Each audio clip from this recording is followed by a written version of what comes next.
Welcome back, Kwik Brain. Your question for today is a big one. How do you fix your food so you could fix your brain? You know, we've done episodes about food, that the food you eat matters, especially for your gray matter. And to continue this conversation and go in depth, I'm very honored today to have a very special friend and a special guest back on our show today.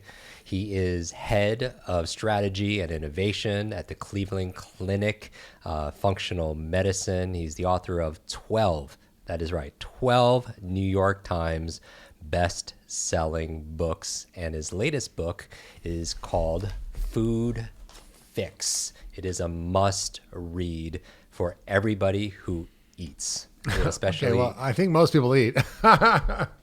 Everyone should read this book because it really matters. And I want to thank you for coming back on the show. You are a man on a real mission. You are unstoppable. You are in every city. It's remarkable because we've known each other for close to 10 years. And I always see you, more than that. And I see you everywhere on television, on these stages, and your mission really is nutrition. Yeah, well, it's to change the world through getting people healthy and fixing our food and fixing our health and fixing the planet, fixing everything that matters. Because if you care about your gray matter, like you said, food matters, and food matters to everything that also matters to us. Yeah, that's very true. And eating is such an intimate experience. You know, the challenge, though, I saw this quote on social media, and everyone should follow Mark. There's just like you're saying that there's no such thing as junk food. There's just like junk, and then there's food, right? Well, I would say, when you go in a grocery store and there's a health food section, what does that make the rest of the food in there? Exactly.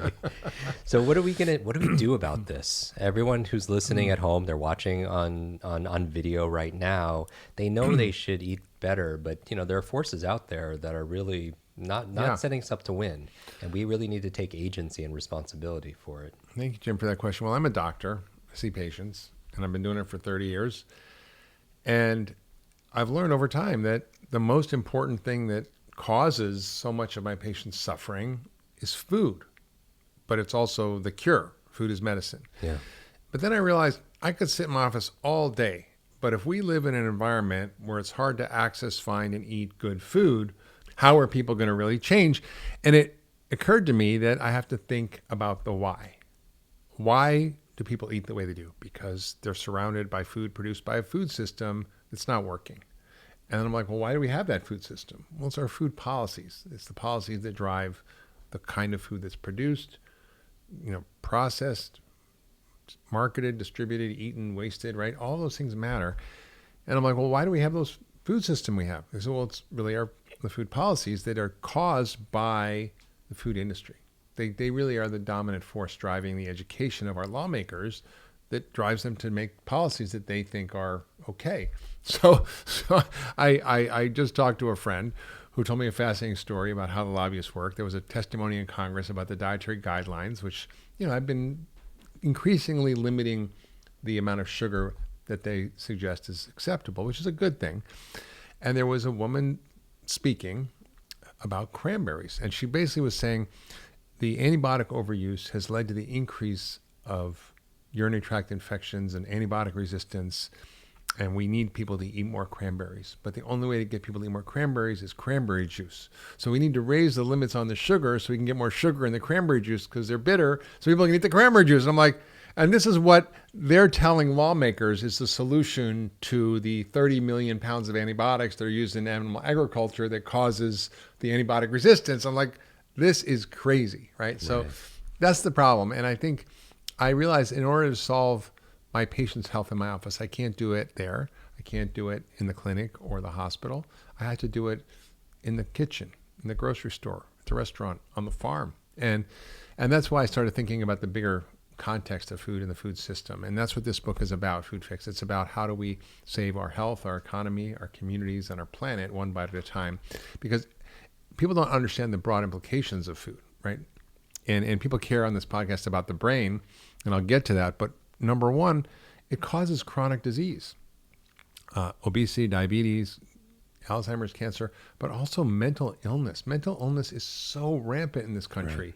We see divisiveness, we see conflict, we see depression, we see anxiety, we see ADD, we see memory issues, we see all these things, increasing rates of Alzheimer's. And not all of it is caused by food, but it's a huge factor. And so if you care about your brain, you have to care about food, and you have to care about the food system that produces it. And we need to fix that because it has broad consequences. It threatens our kids' academic futures. You know, kids who are eating Doritos and Coke for breakfast, or not at all, or eating processed food, can't focus. Their test scores are lower. Their grades are lower. Their absenteeism is higher. Their ability to earn a good living is reduced. They're increasing risk of disease, and their lives are threatened by the food they're eating. You know, we get this all the time in our community. We have a lot of parents who are watching and listening to this, and they're saying that their children aren't learning the way that they used to. Yeah. I mean, one of the studies in the book that I talk about is a study of children who come from poor communities who eat processed food. Their brains are 10% smaller. Yeah. Their IQs are 7 points lower, which is a lot. And this is what we're doing to our children. So that's just one of the factors, but it also contributes to not only the chronic disease and this cognitive and behavioral and emotional issues, but it also threatens our economy because the costs are staggering for mental illness and chronic disease over the next 35 years, both direct and indirect costs. It's $95 trillion. That's a lot of dollars. If you took those as dollar bills and you stack them one on top of each other, it would go over 6 billion miles. Now, just to put that in perspective, there's a NASA spaceship that's been traveling for 13 years to get past Pluto at 36,000 miles an hour for 13 years, and it's only gone 4 billion miles. So we need, that's how much money it is. And it's almost the entire world economy that we're going to spend on this. So it's economic imperative. Medicare is going to run out of money in 5 years. Half of our federal budget will be needed for Medicare, Medicaid within 5 years. I mean, this is an imminent issue. And then you've got the environmental issues and climate issues. People don't understand that the food system is the number one cause of climate change. And then climate change conversely impacts our ability to grow food, right? If you have the floods, for example, in the Midwest with soil that can't hold water because it's industrial farming that depletes the soil, you have these floods, and we've got 1 million acres destroyed, which is why President Trump had to give $20 billion in aid to the farmers to survive. So we're in this horrible cycle. So it's climate, it's environment, it's social justice issues, it's poverty, violence, mental health. All these things are related. And I think food is the problem, but it's also the solution. That's good to hear. And so for somebody who's listening to this right now, we all could play a part in this. How do we, it sounds like such a grandiose challenge of epic proportions, but little by little, a little becomes a lot. Yeah. So what are some of those little things that somebody could do to be able to begin to have this food Well, fix? it starts with all of us, right, individually, and that's the place to start. I think, your work is so good because it helps people train their brain to do things they didn't think they could do, and optimize their brain function. But I always say it's a lot harder to be focused and attentive when your brain is fueled by junk. Right. And if you actually figure out that your brain is connected to your body and that it requires feeding and care, then all of a sudden it's a game changer. So you could do all your techniques. Right. But if you're eating processed food and soda and you're in a brain fog because of it, good luck. You're going to get better somewhat, but it's not going to be as good as if you... Yeah, you and I have talked about this, where it's kind of like this metaphor of a computer, where I could teach somebody how to read faster or remember names or pick up another language or, memorize their TED Talk. But if their hardware is... Yeah. If they have high blood sugar, what's that doing to someone's brain? Yeah. Remember in the old computers, you had to defrag your computer? Right. Because it would all slow down. It wouldn't work because it was just too much crap in there. Right. And then you had to hit defrag and it defrag. Now it does it automatically, I think, but it's like you need to defrag your brain. And it's important because, if you care about your health and your brain and you fix that, you're going to make choices about food that's going to have a ripple effect, right? So if you say, I'm not going to have chemicals that may be bad for me, like glyphosate, for example, which is a herbicide used on soybeans and wheat and other crops, then you stop doing that. It sends a message to the food industry. that they listen to, right? So Because Kellogg's understands that they're being outed in their Cheerios right. for having more glyphosate than vitamin A or D. And Wow. so if you're feeding your kids Cheerios thinking it's a healthy breakfast, you're actually poisoning them. So Kellogg's declared on their own, without government regulation, we are going to eliminate glyphosate from our supply chain. That's because individuals said, enough, I'm not going to buy that stuff anymore. Right. And we vote with our dollar And our fork. and our fork completely. Yeah. So I think it's really important to make those choices that are good for you and your brain and that will have ripple effects. So choosing whole foods, stopping buying processed or ultra processed food, which is 60% of our calories. Eating foods that actually are regenerative, that restore the soil, restore the healthy ecosystems. And there's a whole science of how we do that. What about organic food? Organic food is important, but regenerative is the next step. It's regenerative organic, which essentially puts the emphasis on creating healthy soil, on conserving water, on not using chemicals, on really specific farming practices that help. And if you buy that, guess what? More people will do it. And now General Mills committed 1 million acres to regenerative ag. So our behavior matters. And then you see the benefits. I just want to share a few statistics about the impact, because people think, oh yeah, brain, whatever. But there's been amazing, elegant studies done in prisons and juvenile delinquent centers, and you have a captive audience and you can control their food.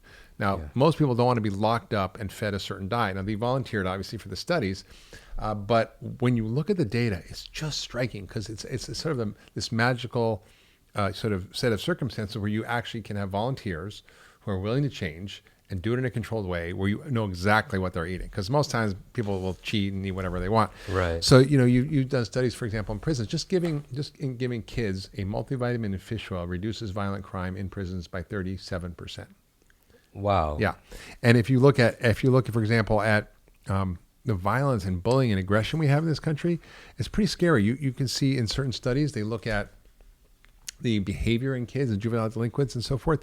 There was a 91% reduction in bad behavior and things like antisocial behavior, such as fighting and threats, vandalism, being disrespectful, disorderly contact, defiance, obscenities, refusals to work, endangering others, and all kinds of other stuff. 91%. 91%. I mean, it's crazy. And then another study looked at 12 months with these kids. 3,000 incarcerated youth replaced junk food with healthy options, and they got rid of sugary and processed food. And there was a 25% reduction in assaults, 21% reduction in antisocial behavior, a 75% reduction in the use of restraints, and get this, 100% reduction in suicides. And suicide is the third leading cause of death between kids between 10 and 19. These aren't little incremental numbers. No, it's dramatic. It's dramatic. And we see this over and over and over again in large and small studies where you see changes in violence, changes in behavior, changes in depression. There's a study called the SMILE study, which is a randomized controlled trial of a healthy diet compared to a processed food diet. And there was a dramatic reduction in depression as a treatment for depression, Wow. and anxiety. What can you eat to fix anxiety? So if you're anxious and you're depressed and you have brain fog and you're malnourished, how are you going to actually make your brain work to do the things you want to do? And why should it be important to you? Because if you want to be living a satisfied, fulfilled life, you have to be able to be present, to be focused, to engage with your family, to be able to learn, to be able to show up for your work, to show up for your friends. I mean, how do you do that when you have FLC syndrome? That's when you feel like crap, right? It's a technical term. Yeah. There's a more advanced medical condition called FLS. But So what we're talking about here is those remarkable results that were taking place in this community. Imagine if we extrapolate that and that was happening in people's homes, yeah.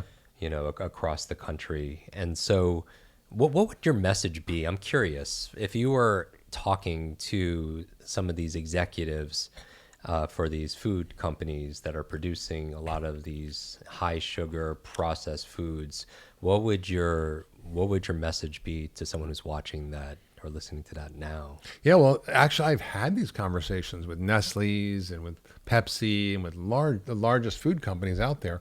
And the truth is they understand that the marketplace is shifting. They understand that consumers want different things. They see the millennials coming on board who aren't going to tolerate any of the junk that they're making.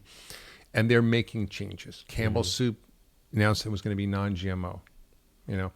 And it becomes economically viable for them to do so. Yes, yeah. And in fact, regenerative agriculture produces more food, better food, makes the farmers more money, puts soil back in the dirt, basically organic matter, conserves water, increases, pollinators and biodiversity. It's kind of a win-win-win, and it's profitable. So, and that's key. It's profitable. There's a company called Indigo that figured out how to use tech to measure ecosystem benefits, how soil is restored, and all these things, and they pay the farmers a premium. And another example is a private equity company that's figured out if you buy a conventional farm and convert it to a regenerative farm, you literally can increase the profits by 6 or 7-fold. So they used to have single-digit profits on the conventional farm. Now they have 60, 70% returns on the farms, and they add value to the environment. They add $21 million of value, whereas those conventional farms before were taking out $8 million of benefit from the environment, using up resources and water and destroying soil and so forth. So here on that other option is better because it's a net positive. Yeah, it's a win-win for everybody. And better food for you, better for your brain, better for your health, better for the economy, better for the farmers, better for the environment, better for climate. It's sort of a no-brainer. And it's like, if you want to solve the problem, you have to go to the root cause, or literally the root or the seed. Start with the seed and go to the root, and it's the seeds we grow. And I think, we've gotten into the place where now the majority of what people eat is just, 4 to 6 crops. It's wheat, corn, soy, rice. It's very few crops around the world that are the majority of our food. And we used to eat 800 species of plants. There's a 90% drop in edible plant species in extinction because of what we do. But they're in these heirloom vaults. But these are so powerful. These are superfoods. So say grains are bad. Well, what grains? Yeah, the industrial processed grains for sure. But there's something called Himalayan tartary buckwheat, which is a superfood. It's grown at high elevations in the Himalayas, that is high in protein, low in starch, full of phytochemicals that heal your body, and nutrients and fiber. I mean, it's an incredible food. And yet, we don't get to eat that stuff. And that's good for your brain. It's good for your health. And it helps restore the environment. It's all these benefits. So we need to sort of combine, modern scientific innovation and technologies and agricultural advances with sort of ancient practices, and sort of combine the best of those practices into a new way of thinking about how we grow food and how we process, distribute, sell, market, eat, and even waste food. I hear you. For me, this conversation, you hear this phrase that ignorance is bliss. And I don't feel that right now in this conversation. Some people just don't want to know, so they could just be ignorant and be blissed out. But ignorance is not bliss. You might want to know if your house is on fire. Exactly. Ignorance is pain. Ignorance is suffering. Not knowing the information in this book, because I could see somebody listening or watching this wanting to turn an eye or an ear somewhere else because they don't. It's not positive news, but there could be a positive ending to this. Of because course. To take responsibility as an individual or a family, a community, a nation, as our world, we all play that part. It's called Food Fix, not Food Apocalypse. This is good. And the point of the book is a series of actions that follow on from the problems. So how do we fix agriculture? We need regenerative agriculture. How do we fix healthcare? We need to incorporate food as medicine. How do we fix our dietary guidelines? We need to sort of get science back in the game. How do we fix SNAP or food stamps? We put nutrition back in the guidelines around food stamps. So you can't buy 75% of what's bought with that is industrial processed food. I mean, I think Coca-Cola is the biggest welfare recipient in the country, with billions and billions of dollars of soda that are bought through food stamps. So what can I want to ask you, before I ask you what the solutions, which are many in the book, what is like a day relative to food? What does a day look like for you and your family generally? And I know you're always traveling around and such, but how are you interacting with food? A perfect day would be, wake up. I try to do time restricted eating, so I'll eat early and I might not eat till 10 or 11. I'll sometimes have a cup of coffee in the morning. And then we have what we call Alkagizer shake, which is essentially tons of veggies in a Vitamix. Okay. So just like liquid salad, basically. Like what are you throwing in Oh, there? everything. Kale, cucumbers, celery, avocados. All the brain foods. Cilantro. Yeah, like pretty much. Not really sweet at all, but it's kind of really nice and savory and delicious.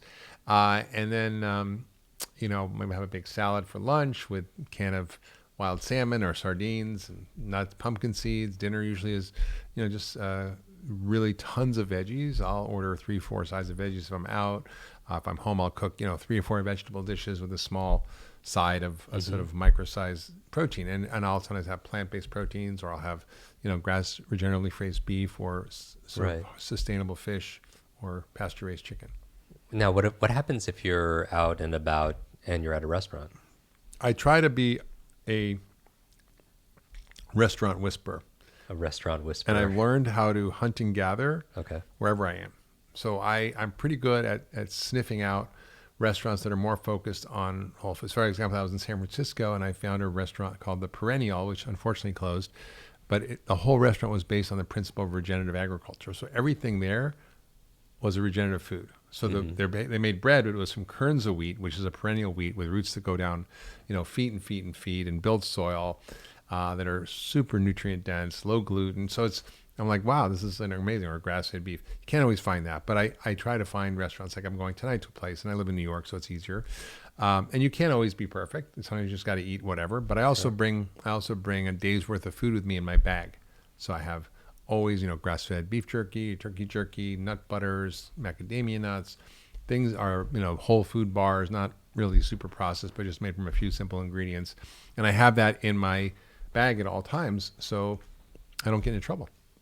And it's planning. It takes conscious effort and design, but at least it's by design, not by default. It's easy. I mean, like now, you can get anything anywhere. I go to Thrive Market, which is great. Our friend Ganar runs the company, and I'm an investor. And basically, I order, a lot of different snacks that I can carry with me that are not perishable. There's bags of olives. There's bags of nuts. There's nut butters. There's special bars. This is really easy to find great sourced regenerative. And even have a regenerative sort of section on there, so you can seek to buy regenerative food. This is an exciting time to be alive, because just like when it comes to information, food is readily available, and food is information that we're taking on, on the inside.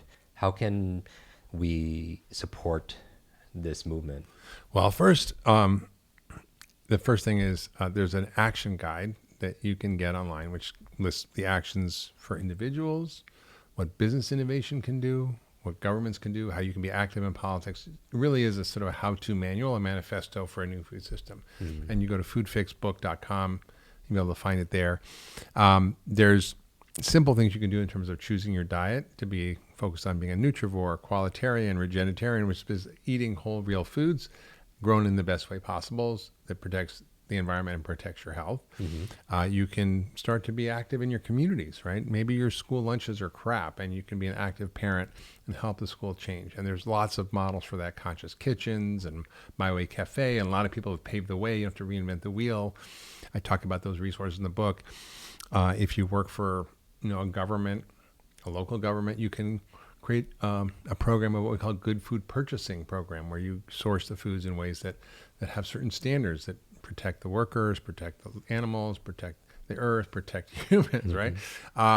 You can start a compost pile. Everybody should nobody should throw out scraps, because food waste is one of the biggest environmental problems, because it emits so much methane when the scraps are put in landfills. It's the third largest emitter of greenhouse gases after the U.S. and China, if it were a country. And we waste 40% of our food. So don't throw it out. Give it to a farm for the pigs. Make compost. Figure out how to actually engage in that. And you can do it whether you're in urban or rural environments. You can start a community garden. You can be an advocate, for example, with your local municipality to see if they can get a composting ordinance put in. So you can make mandatory composting in your community. San Francisco's done it. Other places have done it. In Massachusetts, they outlawed, if you make a ton of food waste as a business a week, like Whole Foods or, in the stores, Safeway, whatever, you have to dispose of it in a way that doesn't go to a landfill.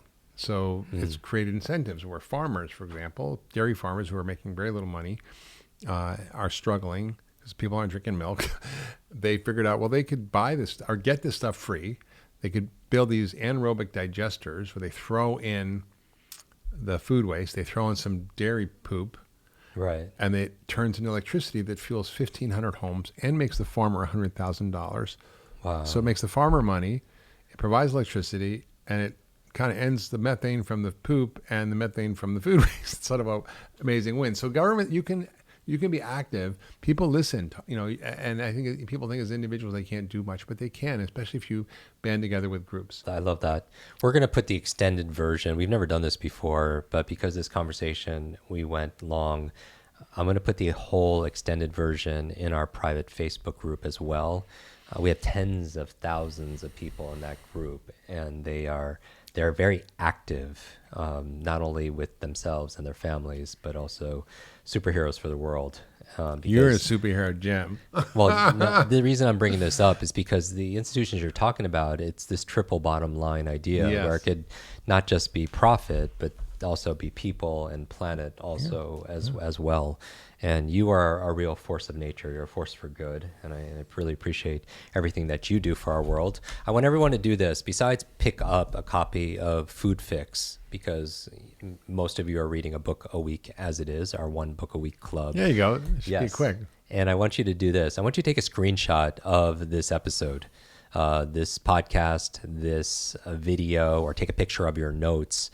I want you to tag Dr. Mark Hyman in it, tag myself, and post it, because when you share something, you get to learn it better. And that's really the reason why you learn anything. You learn something for your own benefit, but then you want to learn it to be able to share it with somebody else. It's so true. That's why I write books, because I don't know stuff and I want to learn something. So I'll research and learn all this stuff, and then I write a book. Now I'm an expert. And that's what the best teachers are, some of the best students also as well. So teach it. And when you teach it, you get to learn it even deeper and then share that knowledge with other people, especially this episode because of the importance of the topic we're talking about. So take a screenshot, tag on social media, Instagram, Facebook, Twitter, Dr. Mark Hyman, tag myself, and then share your big aha. What is the one thing you're going to do to be able to fix your food, to make your food fix for you and your family? And as always, I'll repost some of my favorites, and I will actually send a copy of Food Fix to one of you as a thank you for doing so and helping us to share this incredibly important message. Thanks for coming on, buddy. Thanks, Jim. All right. Hi, Kwik Brain. It's your brain coach. I want to thank you so much for watching this video. 3 things to do. Number 1, make sure you share this, because when you teach something, you get to learn it twice. Update your learning so you can update other people's learning as well. Number 2, make sure you subscribe to this channel so you don't miss a thing, because if you miss a video, you miss a lot. And finally, make sure you hit that bell so you're notified and you find out when we put out the latest and the greatest. One extra thing, if you want really close attention, then text me. Here is my phone number, 310-299-9362. Did you remember that number? 310-299-9362. Shoot me a text and we'll stay in touch. Ask me your burning question. And I wish your days be full of lots of life, lots of love, lots of laughter, and always lots of learning. I'll see you in our next video.